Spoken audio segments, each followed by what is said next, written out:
नमस्कार, बहुत स्वागत है आपका देश न्यूज़ में और मैं हूं आपके साथ मनीष कुमार। आप देख रहे हैं हमारा खास कार्यक्रम रियल एस्टेट की रियलिटी। उत्तराखंड में सरकारी भूमि, निजी भूमि और भवनों पर अवैध कब्जा करने के अलावा प्रॉपर्टी बेचने में धोखाधड़ी करने वाले भूमाफियाओं के लिए सख्त कानून बनाया गया है। सरकार एकदम सख्त है। भूमाफिया पर गैंगस्टर एक्ट में कार्रवाई करने के आदेश भी दिए गए हैं। इसके अलावा प्रॉपर्टी जब्त करने के आदेश भी डीजीपी द्वारा दिए गए हैं। फिर भी भूमाफियाओं को कानून का डर नहीं है। ऐसा ही एक मामला हरिद्वार से सामने आया है, जहां पर यूसी जैन नामक बिल्डर ने जर्स कंट्री नामक एक सोसाइटी डेवलप की है, लेकिन उस कॉलोनी में किसी भी तरह की सुविधा नहीं है। बता दें कि उस कॉलोनी के जो निवासी हैं वो कई प्रकार की असुविधाओं का सामना कर रहे हैं। जबकि फ्लैट बेचते समय लोगों को मुंगेरी लाल की तरह हसीन सपने दिखाए गए थे, लेकिन हकीकत में उस कॉलोनी में किसी भी प्रकार की सुविधा नहीं है। कॉलोनी में ना तो सड़क है और ना ही पार्किंग की कोई व्यवस्था है। अगर सोसाइटी में आग भी लग जाए तो लोगों को भागने तक की जगह नहीं बची है। वहीं जल विभाग की बात की जाए और नगर पालिका की बात की जाए, नगर निगम ने बिल्डर पर कार्रवाई करने के बजाय उसे बेस्ट कॉलोनी का प्रमाण पत्र दे दिया है। तो बता दें कि ये पूरा मामला हरिद्वार का है, जहां पर हरिद्वार में कॉलोनाइजर की मनमानी है। जस कंट्री कॉलोनी में असुविधाओं की भरमार है। कॉलोनी में किसी भी प्रकार की सुविधा नहीं है। इसके अलावा कॉलोनी में ना तो सड़क है, ना ही कॉलोनी में पार्किंग की व्यवस्था की गई है। जर्स कंट्री कॉलोनी वासी कई तरह से परेशान हो रहे हैं। इसके अलावा कॉलोनी में पानी की व्यवस्था नहीं है। इसके अलावा मंदिर की सुविधा नहीं है। बच्चों को खेलने के लिए एक पार्क तक की सुविधा नहीं है। कॉलोनाइजर ने माल की जगह पर ही ये पूरा कॉलोनी बनाई है। बता दें कि ये मामला हरिद्वार का है। इस पूरे मुद्दे पर बात रखने के लिए हमारे साथ में कुछ मेहमान जुड़े हैं। सबसे पहले अपने मेहमानों का परिचय करा देता हूं, उसके बाद में इस पूरे मुद्दे पर हम शुरू करेंगे।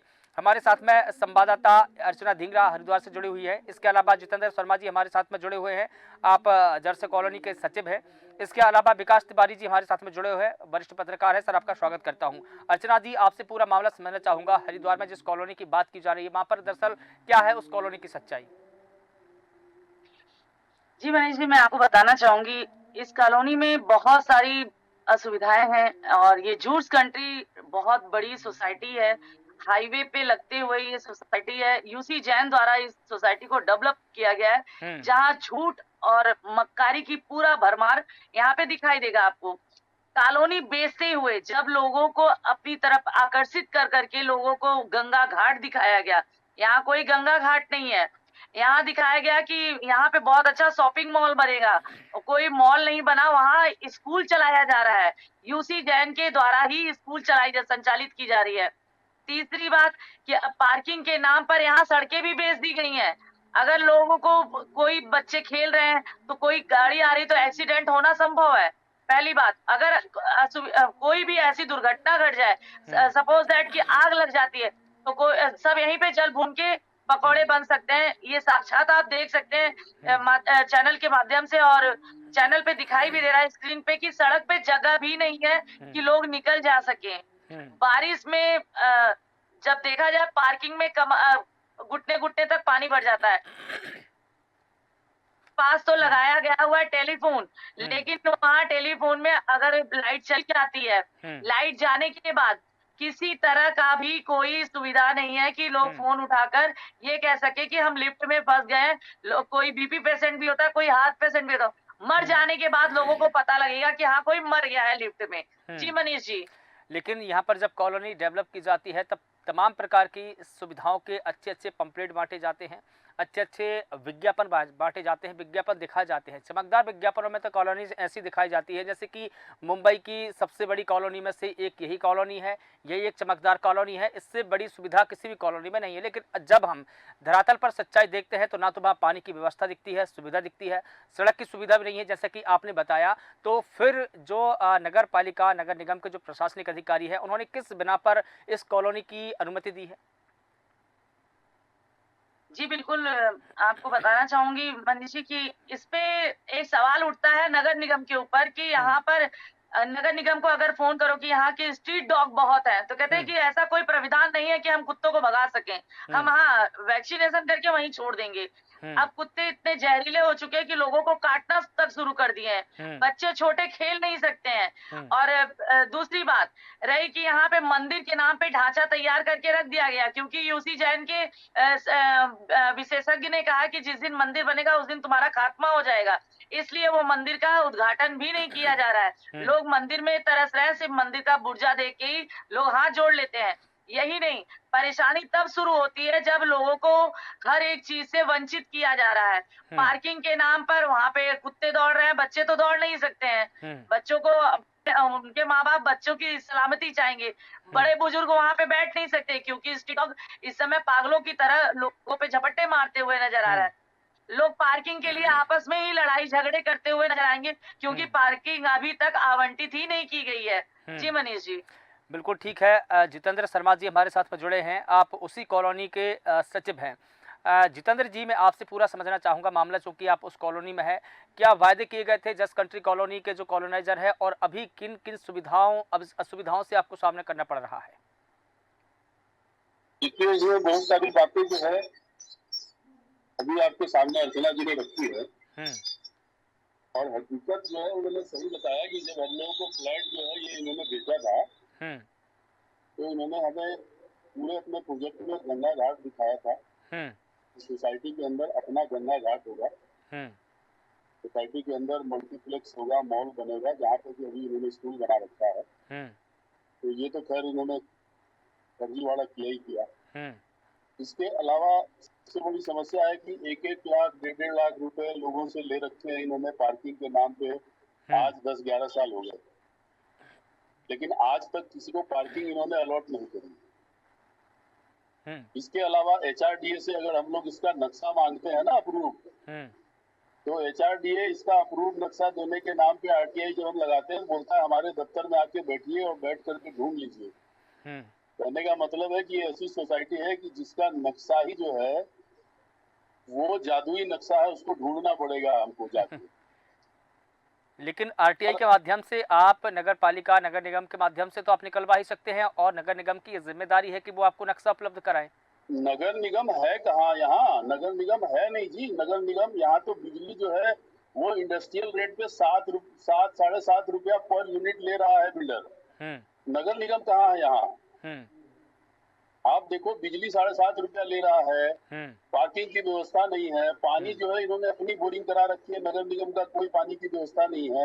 नगर निगम को तो पता नहीं कैसे सपना आ जाता है कि ये सबसे स्वच्छ और सबसे सुंदर कॉलोनी है, सर्टिफिकेट बांट देता है। लेकिन प्रमाण पत्र तो बांटा गया है, सबसे बेस्ट कॉलोनी का।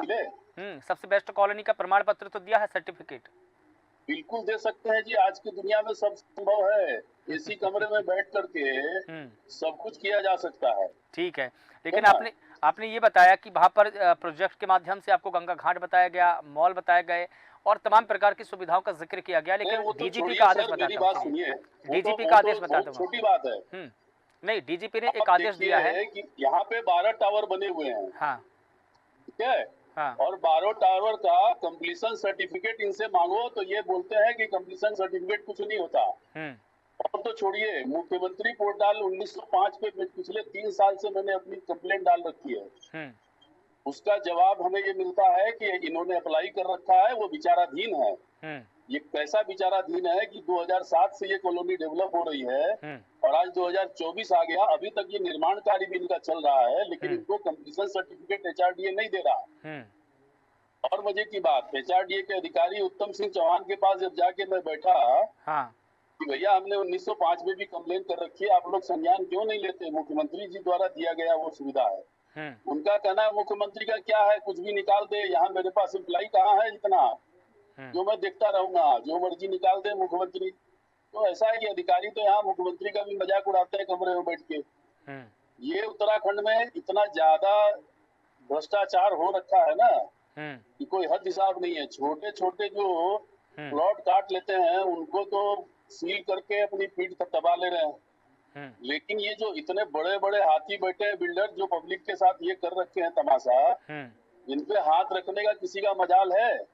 इस सोसाइटी के अंदर स्विमिंग पूल बनाया, उसमें बच्चा डूब के मर गया, आज तक प्रशासन ने क्या कार्रवाई की? कुछ नहीं। बिल्कुल ठीक है, इस मैनेजमेंट के ऊपर। ठीक है जितेंद्र शर्मा जी, विकास तिवारी जी हमारे साथ में जुड़े हैं, वरिष्ठ पत्रकार हैं, उनसे भी मामला समझ लेते हैं। मसला गंभीर है, चूंकि देखिए विकास तिवारी जी, जितेंद्र शर्मा जी ने कई बातों का जिक्र किया, ना तो वहाँ पर कोई नगर निगम है, ना ही प्रशासनिक अधिकारी हैं, कुल मिला के ये देखें कि शून्य बटे सन्नाटा है। लेकिन जब हम कॉलोनी का डेवलप कर रहे होते हैं, या जब हम कॉलोनी में अपना मकान या प्रॉपर्टी खरीद रहे होते हैं, तो ये जिम्मेदारी तो कहीं ना कहीं ग्राहकों की भी होती है कि हम उसके दस्तावेज देखें कि वो जो सुविधाओं का जिक्र कर रहे हैं, जो सुविधाओं का वादा कर रहे हैं, वो दरअसल ज़मीन पर उतारेंगे भी या नहीं उतारेंगे। क्या ये जिम्मेदारी सिर्फ कॉलोनाइज़र की है? खैर वो तो काम करके निकल जाएंगे, लेकिन सुविधा जो जनता को भुगतनी पड़ती है बाद में भी। देखिए सर, बेसिकली आप, ये सोसाइटी है ही नहीं, ये कंपनी है जी। बाकायदा से जो जुर्स है वो RS, उसमें J is for JC Jain, U is for UC Jain, R is for Rishabh Jain and S is for daughter है शर्मिष्ठा या क्या नाम मुझे एग्जैक्टली याद नहीं है। तो ये JURS जो है, चार पार्टनर्स है, there are 4 partners who is running a company and it's pure for profit making, मतलब इसका वेलफेयर और सोसाइटी से कोई लेना देना नहीं है। लेकिन पंजीकृत किया होगा, पंजीकृत किया होगा तो ये तो सोसाइटी के नाम से ही पंजीकृत किया होगा ना सर? ये गांव है, नया गांव है वो बेसिकली जब ये इन्होंने प्रोजेक्ट को अप्लाई किया था, उस समय निगम नहीं था, उस समय ये गांव था, निगम का विस्तार प्रस्तावित था, तो इनकी पर्सनल संपत्ति थी, बिल्कुल लगी हुई, इन्होंने उसे किया, इसलिए उस समय गांव के ऊपर इन्होंने कुछ कहा नहीं, क्योंकि वो ग्रामीण क्षेत्र है, वो नया गांव से लगी हुई जमीन है, नए गांव की जमीन है, वो खेती की जमीन है, शायद मेरे हिसाब से 143 करके एक करा के उसे वो कराया था। बाद में HRDA से जो वो किया, उन्होंने 12 टावर लिए हैं, बैंकों से लोन लिया है, उसमें बाकायदा पार्किंग है, 1 बाई 1 उन्होंने बहुत सारे सपने दिखाए, उस हिसाब से जो करके चले। और एक नया किस्सा नहीं है, आए दिन वहां सर फुटेबल होता है, लोग धरना प्रदर्शन करते हैं, कभी सड़क घेराव होता है, ये सारी चीजें होती रहती हैं बाकायदा।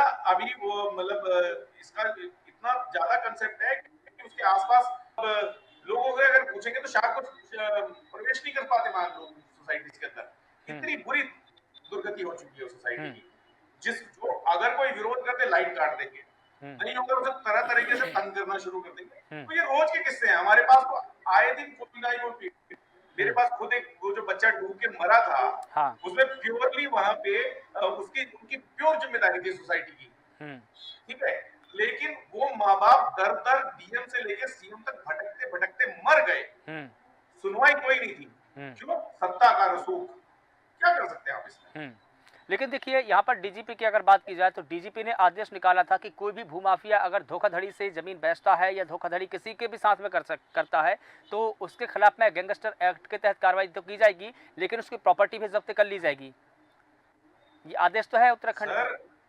सर सालों से आपने DG ने आदेश कर दिया, बिल्कुल सही कहा था गौतम सिंह चौहान, कहता है CM का क्या है, CM सबसे बड़ा बेवकूफ है, कुछ भी आदेश दे देता है। अच्छा, ठीक है, तो CM ने आदेश दे देना है, CM ने आदेश दे दिया, लेकिन नीचे वाला आदमी क्या है, थाने में ऐसे आदमी हैं जो 20-20 साल से एक ही पोस्टिंग पे हैं, आज तक हिले नहीं है। कैसे नहीं हिले?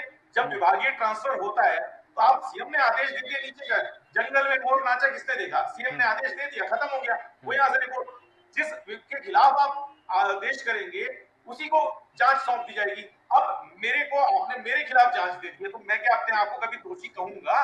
तो बस वही वाली बात है, जिस थाने में 20-20 साल से एक ही जगह पे आदमी मौजूद है, वहां जांच कैसे उम्मीद कर सकते हैं?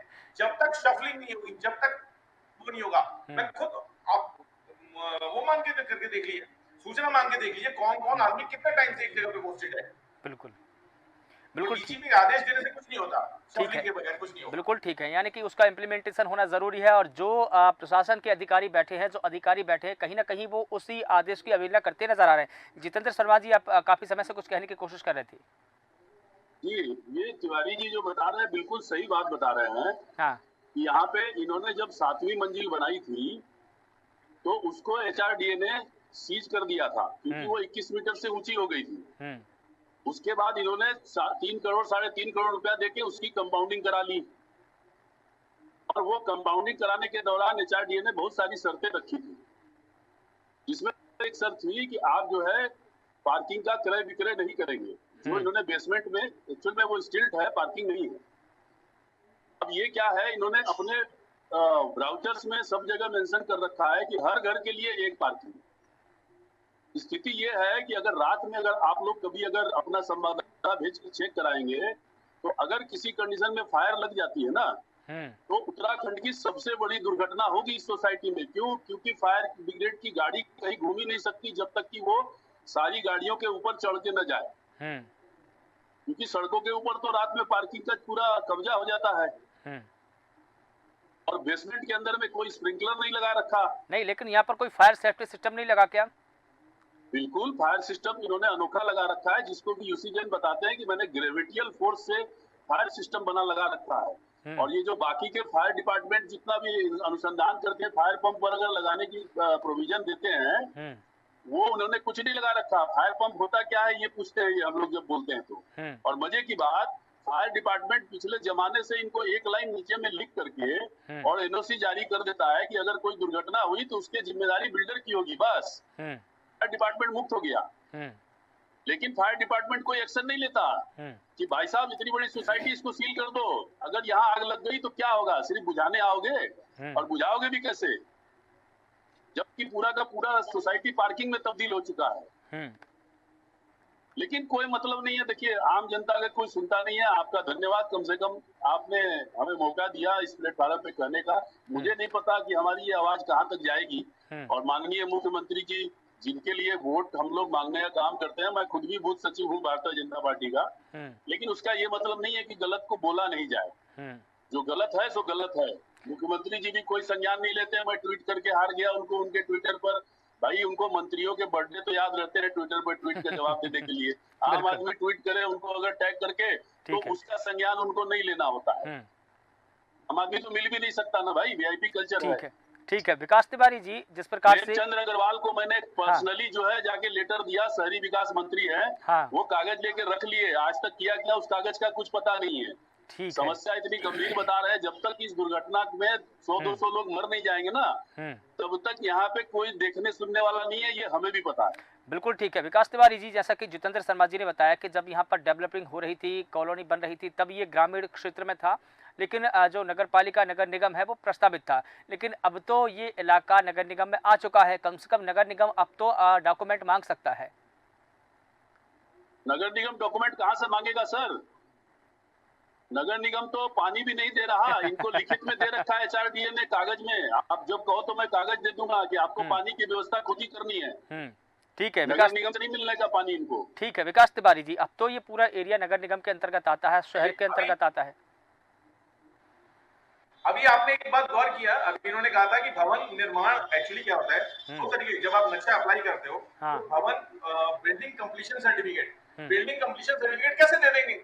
जो आपने लिख के दिया हुआ है कि मैं ऐसे ऐसे बनाऊंगा, अगर वो एग्जैक्टली आपने फुलफिल किया होगा तो आपको बिल्डिंग कंप्लीशन सर्टिफिकेट मिलेगा ना। बिल्डिंग आपने जो लिख के दिया है वो आपने कंप्लीट ही नहीं किया है, तो आप बिल्डिंग कंप्लीशन सर्टिफिकेट कहां से मिल जाएगा? तो इस हिसाब से तो फिर आप अप्लाई नहीं करते। नहीं विकास तिवारी जी, इस हिसाब से तो उनकी संपत्ति जब्त कर ली जानी चाहिए प्रशासन द्वारा, क्योंकि यही नियम है। भवन अनुज्ञा का मामला भी है। देखिए, भवन जो अनुज्ञा रहता है, नियम है कि कितना भवन बनाएंगे, कितने वर्ग स्क्वायर फीट का बनाएंगे, पूरी डिटेल्स वगैरह आपको देनी होती है। वो नहीं मिलेगा, वो यहाँ नहीं, वो पूरे मतलब किसी का भी नहीं मिलेगा। ठीक है, HRDA के पास नहीं है, अप्रूव्ड HRDA के पास ब्यौरा नहीं है। हाँ, HRDA के पास ब्यौरा नहीं है, किसी का भी ब्यौरा नहीं है। जब बिल्डिंग सील की गई थी ना तो कंपाउंडिंग है। कंपाउंडिंग का मतलब ये है बाकायदा इतना एरिया छोड़ा गया है और इसका आप हमें पैसा दे दो। बिल्कुल, क्यों पैसे से मतलब था, तो पैसा लेके उन्होंने बराबर कर लिया। कुल मिला के ये देखें कि जितने भी दस्तावेज, कुल मिला के ये देखें जितने भी उन्होंने दस्तावेज तैयार किए हैं, या तो वो जाली है या कूट रचित है। सर कहना नहीं चाहिए, पूरे उत्तराखंड का सबसे करप्ट डिपार्टमेंट HRDA, MDDA और वो है। सबसे ज्यादा जो भ्रष्टाचार है वो इन्हीं डिपार्टमेंट्स में है। ठीक है, तो आप इनमें आप कुछ भी उम्मीद मत करिए। चलिए ठीक है अर्चना जी, इस हिसाब से जैसा कि जितेंद्र शर्मा जी बता रहे हैं। मैं एक बात कहना चाहूंगा जी, 1 मिनट क्षमा चाहता हूँ जी जी। देखिए, उनके ऊपर कहाँ से उनके ऊपर कोई कार्रवाई होगी? तमाम तरह के मंत्रियों को निमंत्रण देके उसी स्कूल में बिठा करके ये पूरा प्रोग्राम करते हैं। सब लोग यहाँ आते जाते हैं, सबके पास कंप्लेन है। भैया पैसा दे रही है ना भारतीय जनता पार्टी के नेताओं को, तो उनको तो पैसे से मतलब है, जनता से क्या लेना देना। बिल्कुल ठीक है, यानी कि उसी स्कूल में बिठाकर मंत्रियों को गुलदस्ता दिया गया है, वहीं फूल माला चढ़ाई गई है, मिठाई खिलाई गई है। सोशल मीडिया पे मिलेगी, गुलदस्ता है, माला पहनाते हैं अर्चना जी, सभी मंत्री यहाँ। ठीक है अर्चना जी, जैसा कि जितेंद्र शर्मा जी ने भी इस बात का जिक्र किया, विकास तिवारी जी ने भी इस बात का जिक्र किया, क्या लगता है आपको कि जब ये मामला अगर प्रशासन उठा भी देगा तो क्या इनकी संपत्ति को कुर्क किया जाएगा, जब्त किया जाएगा, क्योंकि यही नियम है, यही प्रावधान है? सर ये तो देखिए, अगर मानक के हिसाब से देखा जाए तो इनके मानक ये कहते हैं, अधिकारियों के मानक ये कहते हैं कि जो जस्ट कंट्री सोसाइटी पे कभी ये हो ही नहीं सकता कि इनका प्रॉपर्टी अवैध में माना जाएगा या इन पे कोई कार्रवाई की जाएगी। पहली बात तो इस तरह से रुझान हटा ही दीजिए कि इनके ऊपर कोई कार्रवाई होगी, क्योंकि बड़े बड़े नेताओं का यहाँ उठना बैठना है और यूसी जैन के एक गुर्गा वहाँ पे एचआरडीए ऑफिस में 24 घंटा तैनात रहता है कि कोई कंप्लेन ना करे, कंप्लेन करते ही वहाँ फाड़ दी जाती है। जी आई विटनेस हूँ, दुर्भाग्यवश इसी सोसाइटी की मैं भी एक मेंबर सदस्य हूँ। चलिए ठीक है, तमाम जानकारी के लिए आप सभी का बहुत शुक्रिया। चूंकि अब वक्त हो चला है विदाई लेने का। जितेंद्र जी कुछ कह रहे हैं आप? ठीक है, बहुत शुक्रिया आप सभी का। तो बता दें कि हरिद्वार में कॉलोनाइजर की बड़ी मनमानी सामने आई है, जहां पर जल्स कंट्री कॉलोनी में असुविधाओं की भरमार है। कॉलोनी में किसी भी तरह की सुविधा नहीं दी गई, यहां तक कि कॉलोनी की अनुमति तक नहीं ली गई है। भवन अनुज्ञा का मामला भी यहां पर देखने को मिला है, लेकिन कॉलोनी में जिस प्रकार की सुविधाओं की बात की गई थी, वादे किए गए थे, ना तो वहां पर सड़क है, ना पार्किंग की कोई व्यवस्था है और ना ही कोई पानी की व्यवस्था है। ऐसे में देखना होगा कि क्या नगर निगम इस जल्स कंट्री कॉलोनी पर कोई कार्रवाई करेगा। फिलहाल देश न्यूज़ के खास कार्यक्रम में बस इतना ही। मुझे दीजिए इजाजत, नमस्कार।